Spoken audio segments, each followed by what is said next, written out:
दोस्तों, आज बहुत ख़राब दिन है और जो मैं एक्सपीरियंस कर रहा हूँ लगातार और जो मुझे एक चिंतन के रूप में जो मेरे दिमाग में जो बातें आती हैं मैं वो आपसे शेयर कर रहा हूँ। हो सकता है आप मुझसे सहमत हों और ना भी हों, ये आपके ऊपर है। लेकिन जो लगातार हमारे यहाँ घटित हो रहा है वो कोई सामान्य घटनाएं नहीं हैं।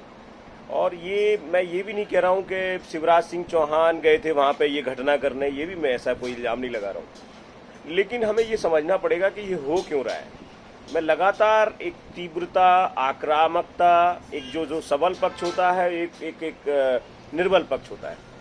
दो तरह के पक्ष होते हैं, पूरे ये नियम होता है जो मानवता है उसके बीच में।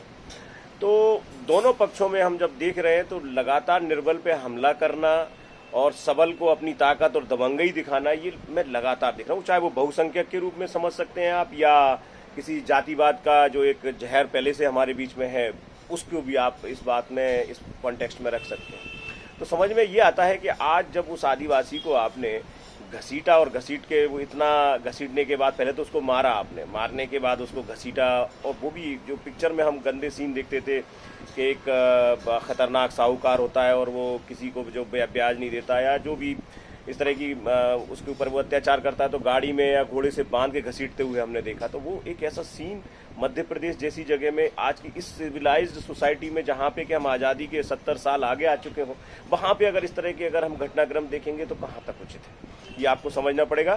3 घटनाएं लगातार हम देखते हैं कि एक चूड़ी बेचने वाला जाता है, और वो चूड़ी बेचने वाला, जाति धर्म को अभी बीच में मत लाना, आपको ना सोचना इस बात को, लेकिन सिर्फ सिंपली आप एक बात सोचिए कि अगर कोई व्यक्ति चूड़ी बेचने जा रहा है, चूड़ी बेचते समय उसको किसी तत्व के द्वारा पकड़ लिया जाता है और पकड़ने के बाद उसको मारा जाता है कि तू हमारे एरिया में चूड़ी क्यों बेचने आया।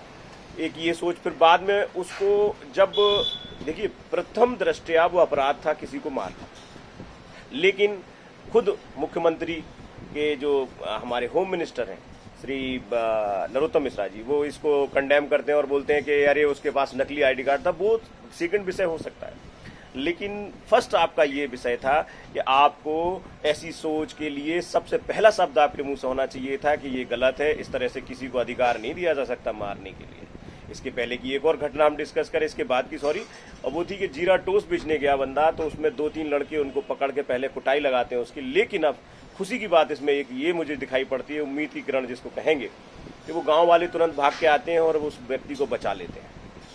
मारने वाला भी एक कोई व्यक्ति था और बचाने वाला भी उसी धर्म का एक व्यक्ति था। तो आप ये समझ सकते हैं कि ये एक उम्मीद भी है हमारे बीच में कि ये चल रहा है। लेकिन मैं इसमें दोष पूरी तरह से अगर दूंगा तो हमारे सत्ताधीशों को दूंगा, क्योंकि कतई वो इस बात को सोच ही नहीं रहे हैं कि किस उत्तेजक विचार जो कि खतरनाक होते हैं। ये समझ लीजिए आप, सबसे पहले ये बात जब शुरू होती है ना, ये धर्म पे ही चलती है, लेकिन वो धीरे धीरे करके मैं पे आती है, याद रखना ये मेरी बात को।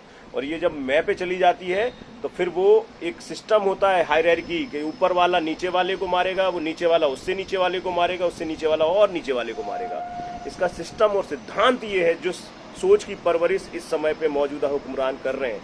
आपको समझना पड़ेगा कि आप और हमें बीच में उठना पड़ेगा। धर्म मत देखिए और जाति भी मत देखिए, जहाँ बेइंसाफी हो रही है, अन्याय हो रहा है, वहाँ पे हम ही लोगों को निकल के आना पड़ेगा। पुलिस भी नहीं पहुंचेगी और मुख्यमंत्री या प्रधानमंत्री भी वहाँ नहीं पहुंचने वाले, लेकिन हमें तो पहुंचना पड़ेगा। लेकिन मुद्दा ये है कि इस समय हम ही गड़बड़ हो रहे हैं। हम बिल्कुल भी नहीं सोचते कि ये गलत है या सही है। अगर हम इस तरह से अगर आंखें बंद करे रहे तो दोस्त, मैं पक्का बता रहा हूँ कि हम लोग बहुत खराब स्थिति में चले जाएंगे और यहाँ पे वो सिस्टम बन जाए, क्योंकि हम लोग एक वैरायटी के लोग नहीं है देश के अंदर। हमारे देश में, मैं जहाँ तक समझता हूँ कि कम से कम 10 देशों का वास है। यहाँ सोमालिया भी है, यहाँ पे वेस्ट इंडीज़ भी है, यहाँ पे केन्या और नाइजीरिया भी है, और यहाँ पे अमेरिका जैसे बड़े लोग और बड़े उद्योगपति भी हैं हमारे यहाँ पे। तो हम समझ सकते हैं कि हमारा क्लास बहुत डाइवर्सिटी वाला है, बहुत ऊपर से नीचे तक हम 10 तरह के लोग हैं। तो ऐसी स्थिति में अगर हम सामंजस्य नहीं बिठाएंगे तो ये सिस्टम चल पड़ेगा। बड़ा छोटे को मारेगा, फिर वो छोटा और अपने से छोटे को मारेगा। ये कब तक आप झेल पाओगे? ये वो सोच है, ये हिंदू और मुसलमान की बात नहीं है। बात शुरू वहां से जरूर हो सकती है, लेकिन अंत वही होगा जो मैं आपसे डिस्कस कर रहा हूँ। इसीलिए मैं बराबर इस बात को रखता हूँ कि सोच की जो सोच एक खतरनाक हमारे बीच में डेवलप हो रही है, इस सोच को रोकने का काम हमारे सत्ता के जो रखवाले हैं, जो हमारे राजधर्म को निभाने का जिनके ड्यूटी है, वो उस राजधर्म को निभाएं और कम से कम इस बात के लिए लिटरेट करें कि भाई कम से कम कमजोर को तुम मत मारो। अगर वो किसी भी नाम का, मुस्लिम नाम का है और अगर उसको मार रहे हो तो वो कमजोर है, क्योंकि भाई एक बहुसंख्यक है, एक अल्पसंख्यक है। और एक और बात समझ लीजिए, इसमें सभी के लिए मैं कह रहा हूँ, अगर मुसलमान के एरिए में कोई हिंदू भाई रह रहा है और कम घर है वहां पे, तो वो वहां पे अल्पसंख्यक है। यही थ्योरी है इसकी। तो इस तरह से अगर अपन माहौल बिगाड़ेंगे तो बिगड़ता चला जाएगा। तो हमें चाहिए कि हम हर हालत में सब जो भी हमारे आसपास, जैसे मैं कहीं रह रहा हूँ, मेरे बगल में अगर दलित का एक ही घर है तो वो वहाँ पे अल्पसंख्यक है, मुझे उसको बचाने का काम मेरे समाज को करना होगा, जो मेरा समाज वहाँ रह रहा होगा। अगर मैं ब्राह्मण हूँ और मेरे बगल में ठाकुर है तो वो अल्पसंख्यक है, मुझे उसको भी बचाना होगा। तो कुल मिला के ये सोच की तरफ हम बढ़ें। और एक और बात मैं जो अभी बहुत दिनों से महसूस कर रहा हूँ तालिबान को लेकर, तालिबान का मसला, तालिबान हो, तहरीक तालिबान हो, पाकिस्तान हो, ये सब यार विदेश के लोग हैं। इनको कंपेयर भारत के मुसलमानों से क्यों करना। और अभी सबसे ज्यादा बड़ा एक जो प्रोपोगंडा चल रहा है, जो हमारा भारतीय न्यूज मीडिया चलाता है, वो सीधा सीधा आप उनका टारगेट उनको कंडेम करना नहीं। वो सुनते कहाँ है, तुम्हारा चैनल कौन सुन रहा है यार वहां पे? उनको अपनी पड़ी है कि तुम्हारी पड़ी है, लेकिन वो सुना इसलिए रहे हैं आपको कि आपको नफरत हो यहाँ के अल्पसंख्यक से। लेकिन मैं आपसे बहुत स्पष्ट कह रहा हूं कि जैसे भागवत जी ने कहा कि डीएनए एक है, ये सच बात है। इसमें मैं भी बिल्कुल मना नहीं करने वाला कि वो गलत कह रहे थे, वो सही कह रहे थे। डीएनए हमारा एक है। जैसे आप सॉफ्ट हो ऐसे ही यहाँ का मुस्लिम भी सॉफ्ट है। तो ऐसे में आप आक्रामकता क्यों रख रहे हैं, किस लिए रख रहे हैं? और एक और बात मैं आपको बीइंग अ मुस्लिम में बोल रहा हूँ कि यहाँ ऐसा कुछ भी नहीं होने वाला। यहाँ का मुसलमान बहुत सॉफ्ट है और आप जैसा है, जैसे आप हो वैसी सोच मेरी है। मैं भी अपने बच्चे परवरिश कर रहा हूँ। मेरे को नहीं है फुर्सत लड़ने की, ना किसी को मारने की, ना किसी की हत्या करने की, ना तालिबान बनने की, ना मेरे पास वो समय है। मैं अपना पूरा फोकस करके अपने बच्चों को पाल रहा हूँ। ऐसी ही स्थिति लगभग हर परिवार की है, चाहे वो मुसलमान हो, चाहे हिंदू हो, चाहे दलित हो, चाहे ठाकुर हो, कोई हो। तो ऐसी स्थिति में हमारा आपसे जो प्रेम और नाता है वो एक भारतीयता का होना चाहिए। लेकिन आपको बराबर एक गंदी सोच वहां से डाली जाती है और तालिबान और पता नहीं कौन कौन से आतंकवादियों के साथ उनके प्रोग्राम दिखाए जाते हैं। उनके जब प्रोग्राम आते हैं तो पक्के में आप गड़बड़ा जाते हो। और आप उस मुस्लिम, क्योंकि वो भी अल्लाह अकबर बोलता है और मैं भी अल्लाह अकबर बोलता हूँ। अल्लाह अकबर मतलब ईश्वर सबसे बड़ा है, उसकी भी थ्योरी वही है, मेरी भी थ्योरी वही है, धर्म तो है। लेकिन उसको कंपेयर आप मुझसे करने लगते हैं, वहां आपसे चूक हो जाती है। तो मैं बस एक ही आपसे निवेदन करूंगा, आप लोग इससे अब परे आओ और जहां पे किसी के साथ अन्याय होता है आवाज उठाइए। और आवाज अगर आप नहीं उठाएंगे तो धीरे धीरे हम बहुत गर्त में चले जाएंगे, क्योंकि बहुत छोटा सोच रहे हैं हमारे लोग। सिर्फ छोटे छोटे चुनाव जीतने के लिए, सत्ता में बने रहने के लिए यदि इस तरह की कारगुजारियां चलेंगी तो मुझे नहीं लगता कि हम लोग अच्छे रास्ते पे हैं। हो सकता है कि एक दिन कल के दिन आपके घर में सब कुछ हो, लेकिन अगर आपके घर से जब बाहर निकलोगे और शांति अगर नहीं होगी, वहां पे कर्फ्यू लगा होगा या वहां पे सब बंद पड़ा होगा, तो फिर ऐसी स्थिति में हमारी उस घर की प्रोग्रेस या घर हमारा अच्छा बनाने का क्या महत्व, जब हमारे घर पे कोई आ नहीं पाएगा, हम कहीं बाहर नहीं जा पाएंगे। कोरोना में हमने देखा कैसी जिंदगी जी है हम लोगों ने। तो आप समझ सकते हैं कि इससे हमें परे आना पड़ेगा। और अगर देश में हमें एकता और अखंडता बनाए रखनी है तो आपस में प्यार सद्भाव बहुत जरूरी है। आप किसी के बहकावे में नहीं आओ। मैं किसी को इल्जाम भी नहीं लगा रहा हूँ, मैं ये नहीं कह रहा हूँ कि ये सब उनकी वजह से हो रहा है, लेकिन ये जो सोच बन गई है उस सोच से आपको परे आना पड़ेगा। नफरत आपके अंदर किसी दूसरे की, और नफरत का सिद्धांत है, सबसे मैंने जो बोला, सबसे पहले वो शुरुआत होती है किसी अमुक और विरोधी से, लेकिन वो धीरे धीरे धीरे वो इस कदर से हावी होती है हमारे ऊपर, जिसका परिणाम आज हमें देखने को मिला है कि वहां पे एक भील को घसीटा है। यार ये कौन सी जमाने का भारत है यार, मुझे समझ नहीं आ रहा। इस तरह का भारत तो मैं तो पसंद नहीं करूंगा कि अपन लोग ऐसा देश बनाए।